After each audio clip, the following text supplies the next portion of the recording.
오늘 우리 하나님 앞에 모여서 예배드리겠습니다. 다 같이 사도신경으로 우리의 신앙을 고백합니다.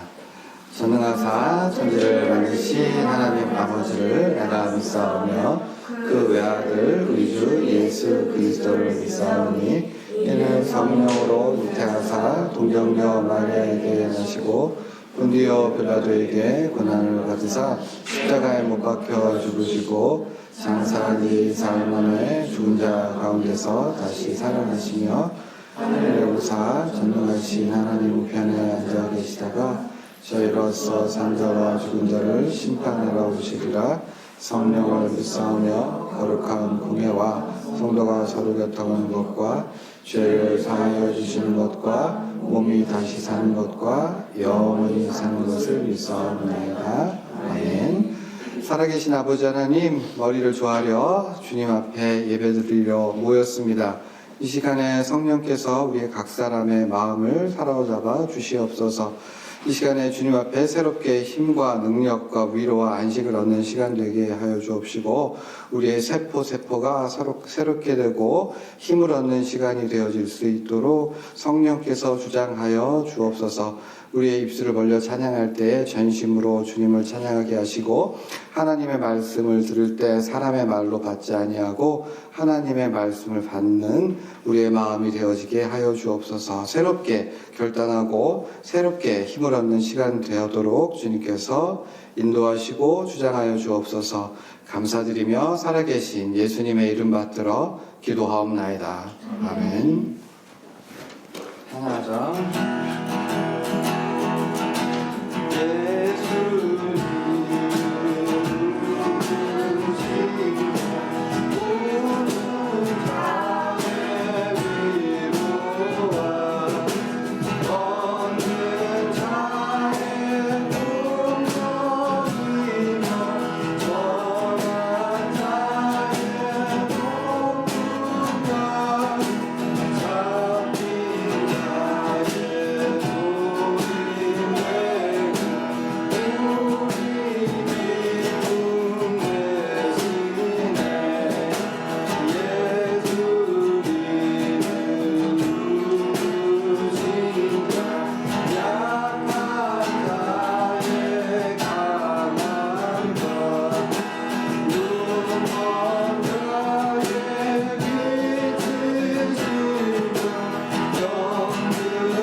같이 우리가 오늘 생각할 하나님 말씀은 사도행전 16장 16절 한 절만 봉독하겠습니다. 우리가 기도하는 곳에 가다가 점치는 귀신 들린 여종 하나를 만나니 점으로 그 주인들에게 큰 이익을 주는 자라. 아멘. 오늘 우리 봉독한 사도행전 16장은요, 세 가지 에피소드가 소개되고 있습니다. 첫 번째는 자주장사, 옷감장사를 하는 루디아를 전도한 사건이 첫 번째이고, 두 번째는 이제 바울과 실라가 기도하는 곳에 이제 찾아가는 와중에서 귀신 들린 여종을 만났고, 그 여종을 만나서 이제 귀신을 내어쫓아서 어떤 이야기가 소개되고, 그로 말미암아 그 여종의 주인이 바울과 실라를 감옥에 갇히게 했었던 것이 두 번째 사건 되겠습니다. 마지막으로 세 번째는 감옥에 갇힌 이제 바울과 실라가 감옥에 갇혀서 찬송을 불렀어요. 기도하고 찬송하는 중에 옥문이 열리고 창구가 풀리고 그러한 일이 일어나고, 그리고 그를 지키던 간수가 그 계기를 통해서 예수님을 영접하게 되었다. 그러니까 이 세 가지 에피소드, 그러니까 이제 루디아 전도 사건, 그 다음에 귀신을 쫓은 사건, 마지막으로 감옥문이 열린 사건, 이렇게 세 가지 에피소드를 소개하고 있는데, 오늘 우리가 봉독한 말씀은 그 귀신 쫓은 이야기의 첫머리가 되어 있습니다. 다시 한번 봉독해 볼게요. 우리가 기도하는 곳에 가다가 점치는 귀신 들린 여종 하나를 만나니 점으로 그 주인들에게 큰 이익을 주는 자라라고 했지요. 여기서 점치는 귀신 들린 여종이라고 하는 표현이 사용되었는데, 점치는 귀신 들린이 이제 헬라어 그 원어 성경으로는 피톤의 영을 가졌다라고 소개되고 있습니다. 피톤이라고 하는 건 히랍 신화에 나오는 왕뱀의 이름입니다. 그 왕뱀이 이제 신전을 지키고 있었는데, 아폴론이라고 하는 이제 신이 와서 화살로 피용 해가지고 그 왕뱀을 죽여버리고, 그리고 그로부터 이제 예언이나 신탁을 전하는 사람을 피톤의 영을 가졌다라고 하는 관용어구로 사용하게 되었던 거죠. 그리고 이제 여기서 이 귀신 들린 여자를 여종으로 표현하잖아요. 이 여종은 굉장히 나이가 어린, 사도행전에서 베드로가 나왔을 때에 여종 하나가 이제 문도 안 열어주고 가서 베드로가 나왔다고 하잖아요. 그때 사용된 표현이에요. 굉장히 나이 어린 여자를 사용할 때, 나이 어린 노예를 표현할 때 사용되는 표현 여종. 그리고 이 여종에게는 주인들이 있었는데 남성 복수 대명사로 되어 있어요. 그러니까 이 여자아이는 귀신에 들렸는데 어떤 사람의 소유였어요? 나이가 있는 성인 남성들의 소유물이 되었던 거죠. 그러니까 다수의 성인 남자가 이 나이 어린 귀신 들린 여자 하나에게 빨대를 꽂아가지고 이렇게 착취하고 있었습니다. 그러니까 정리하면 이 가여운 여자아이는 두 가지로 속박을 이중 구속이 되어 있던 거죠. 그 영혼은 이미 화살에 맞아 죽은 뱀의 이름으로 점령당해 있었던 거예요. 자아를 잃어버리고, 그 다음에 그 몸은요, 육신은 뱀보다 훨씬 더 잔혹한 남성들의 소유물이었대요. 주인이 하나도 아니고 여러 명이라는 점에서 이 여자아이가 얼마나 괴롭힘을 당하고 착취를 당했는가를 보여주고 있는 거죠. 몸과 영혼을 다 빼앗기고 매인 소녀였어요. 그 소녀를 이제 사도 바울이 귀신을 내쫓았고, 귀신이 나갔을 때 그 소녀는 귀신이 나갔음으로 말미암아 더 이상 점을 칠 수 없었고, 점을 칠 수 없으니 남자 주인들에게 더 이상 이제 소득을 가져다 줄 수 없게 되었던 거죠. 이 원어는 좀 재미있게 표현되었는데 이렇게 되어 있어요. 귀신이 나갔고 돈을 벌 수 있는 소망도 나갔다. 약간 뉘앙스가 누가가 의도적으로 같은 동사를 사용함으로써 쌤통이다, 뭐 이렇게 얘기한 것 같아요. 아마도 이 소녀에 대해서 불쌍한 마음을 가지고 있었고, 그것을 통쾌하다는 식으로 이제 표현을 한 걸로 보이는데, 물론 이 소녀의 주인들은 어떻겠어요? 눈이 뒤집혔습니다. 가만히 놀고 먹고 마시고 즐기고 있어도 돈이 막 들어오는 거예요. 그런데 그 현금이 들어오는 원천이 이제 망가졌을 때, 이제 소득의 끝이 보였을 때 아주 분통이 터져가지고, 그래, 돈 버는 건 끝났지만 내가 원하는 가파이드 분통에 대해서, 분노에 대해서 좀 해결을 하리라. 그래서 바울과 실라의 멱살을 이끌고 가서 당국에 고소를 합니다. 실제적인 목적은 내가 돈 벌 것이 막혀졌으므로 이 원한을 풀겠다라고 하는 치졸한 감정이었지만 공적으로는 아주 그럴듯하게 고소를 합니다. 이 하찮은 유대인이 여기 와서 큰 문제를 일으키고 우리가 도저히 용납할 수 없는 관습을 우리들에게 전하고 있다. 이 말을 듣고 모든 사람들이 다 흥분해서 그래가지고 사도 바울과 실라의 옷을 찢고 그를 매우 때려서 깊은 상처를 입힌 다음에 그 다음에 감옥에 쳐넣는데 그만 쳐넣는 것이 아니라 가장 깊은 저 안쪽에 있는 감옥에다가 발에 착고를 채워가지고 간수를 따로 불러서 야, 얘 못 빠져나가게 단단히 지켜 라고 특별 명령을 내리게 되었던 거죠. 그런데 바로 그날 밤에 하나님께서는 지진을 일으키시고 착고가 풀려지게 하시고 옥문이 열려지게 했었던 거죠. 지진이 일어나면서 하나님의 권능과 능력과 기적과 이적을 드디어 그 밤에 역사해 주셨던 거예요. 여기까지 딱 읽으면 나 같은 사람은 무슨 생각이 들겠어요? 하나님이 왜 이제서야 그 오밤중에 맞을 거 다 맞고 옷 찢겨질 거 다 찢겨지고 고생할 거 다 한 다음에 하나님께서는 역사하셨을까? 저는 그런 생각이 들었어요. 생각해 보세요. 낮에 그 여종의 주인들이 삿대지르면서 막 욕을 할 때 이 손이 안 내려가는 거예요. 예를 들어서 아니면 막 뭐라고 할 때 입이 다물어져서 열지 않는 거예요. 하나님 그거 하실 수 있잖아요. 천사를 보내서. 아니면 사람들이 사도 바울의 옷을 막 찢으려고 할 때 도저히 찢어지지 않고 손이 떨어져 나가거나 막대기로 채찍으로 때리려고 했는데 채찍이 잘라지거나 막대기가 부러지거나 이런 식으로 하나님이 굳이 역사하지 않으셨을까? 좀 입을 막게 하시든지 하늘에서 뭐 광채가 일어나게 하시든지 사도 바울이 막 으악 소리를 지르면 지진이 확 나면 사람들이 그때 당시는 무서워서 부들부들 떨면서 엎드려 절하고 그랬을 거 아니에요. 그랬으면 진짜 하나님이 살아계십니다 이렇게 되지 않았을까? 그런데 하나님께서는 그렇게 하지 아니하시고 맞을 거 다 맞고 고생할 거 다 하고 그 다음에 창피 당할 거 다 당한 다음에 모습이 빨갛게 지진 그 모든 일을 일어난 다음에 오밤중에 하나님께서는 왜 그렇게 늦도록 한 박자 늦게 두 박자 늦게 역사하셨을까? 그런 생각 안 드세요? 사도행전 16장은요, 이게 전체적으로 한 장을 꿰뚫고 있는 주제가 있어요. 그거는 매임과 노임이라고 하는 주제예요. 25절을 읽어보시면, 한밤중에 바울과 실라가 기도하고 하나님을 찬송하며 죄수들이 듣더라 라고 했어요.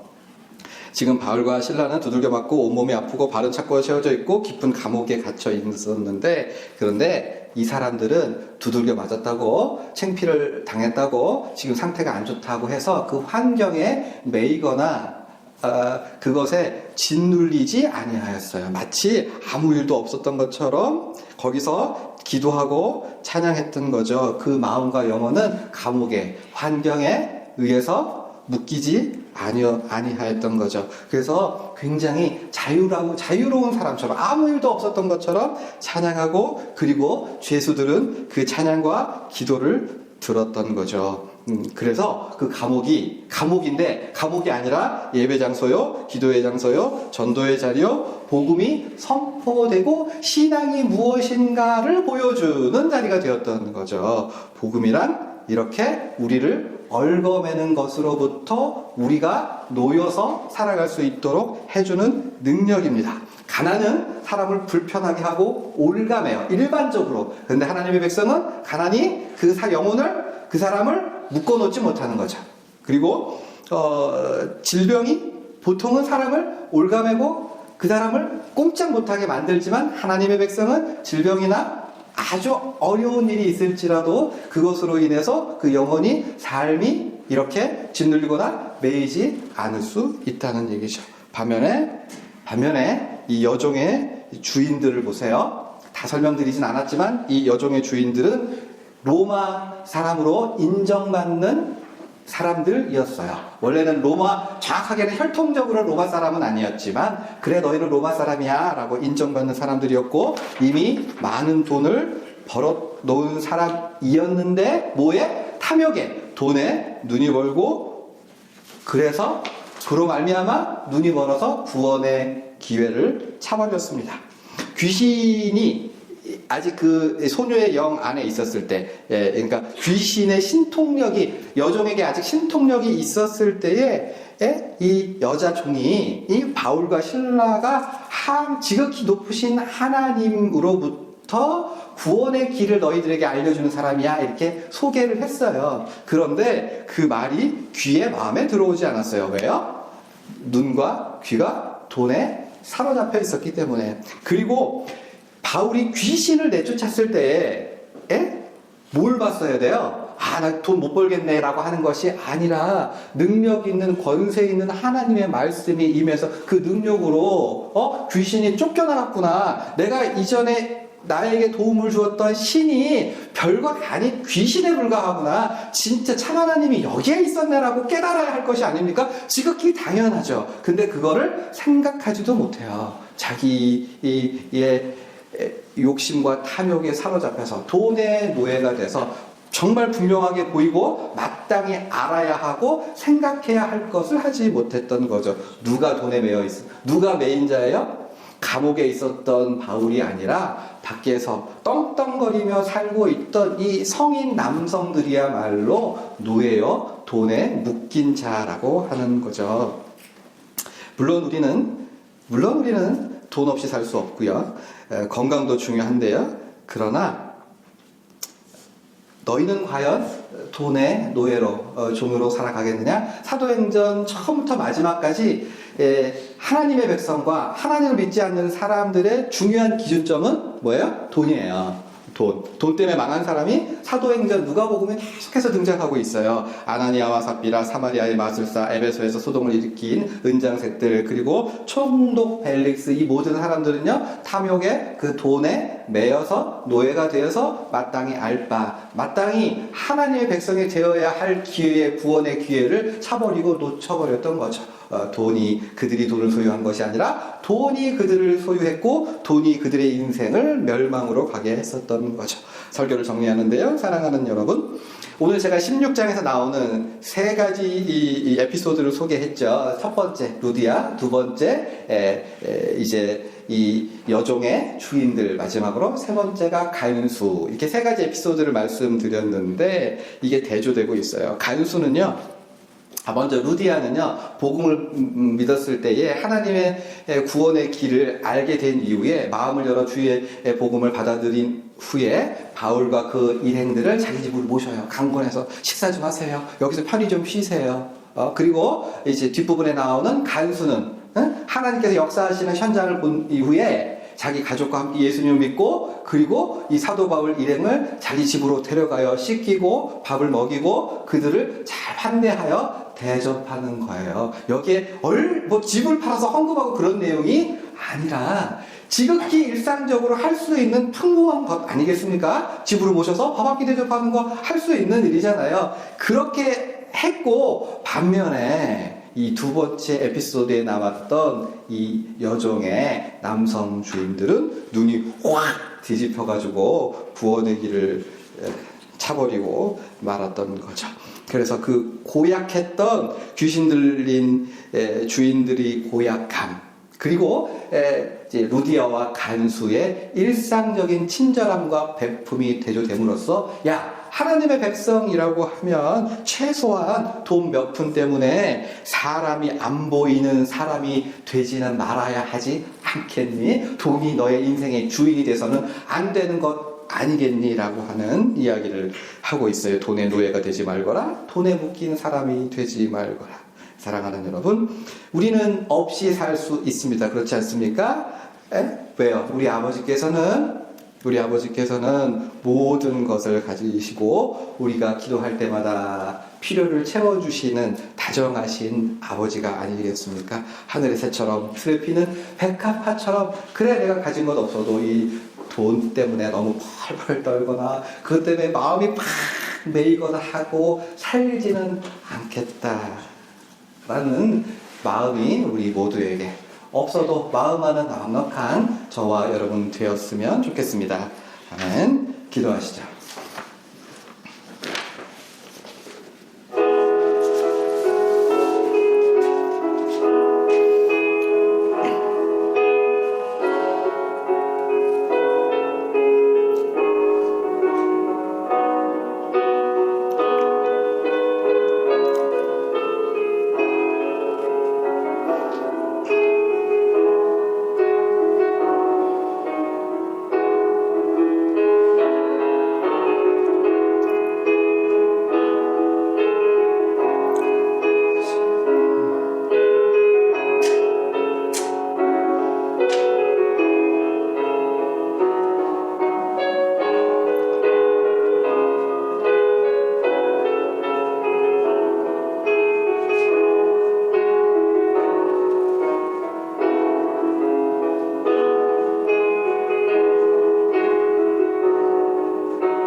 아버지 하나님, 돌아보면 우리가 어려울 때, 필요할 때 주님의 이름을 부르면 하나님께서는 가장 적절하게 가장 좋은 것으로 우리를 채워주셨음을 기억하며 감사를 드립니다.